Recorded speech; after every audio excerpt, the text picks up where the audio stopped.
In today's video, I'm going to teach you how to create a drop-down list in Google Sheets.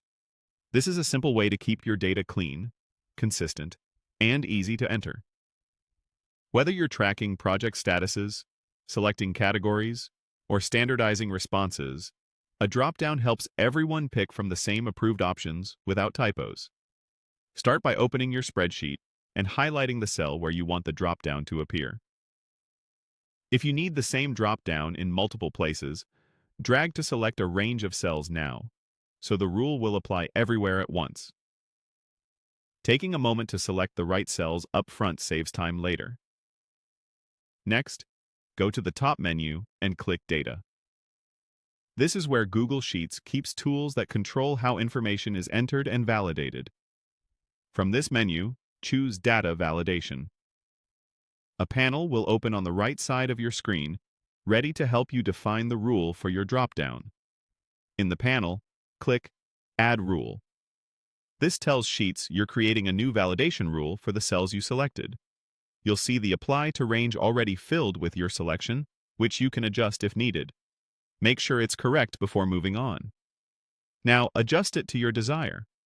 Under Criteria, choose the type of dropdown you want. If you have a short, fixed list, select dropdown and type your items, separating them with commas. You can also click to add lines and assign colors to each option so they stand out visually in your sheet.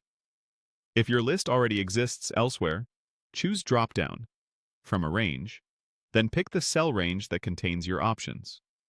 This way, the dropdown will update automatically if you change the source list. You can fine-tune the appearance by choosing whether to show the dropdown chip or just the arrow, and you can add a helpful message that appears when someone selects the cell. For data quality, decide how to handle invalid entries. Either show a warning or reject any input that isn't on your list. Pick the setting that matches how strict your workflow needs to be. When everything looks right, click Done. You'll see a small arrow or chip appear in the selected cells, confirming your dropdown is active. Click a cell to reveal the choices and select one to populate the value. If you ever need to adjust the options or colors, return to Data, open Data Validation, and edit your rule. As a quick tip, you can copy the formatted cell to other places to reuse the same dropdown settings. That's it. Your Google Sheets dropdown is ready, and your data is now easier and more consistent to manage.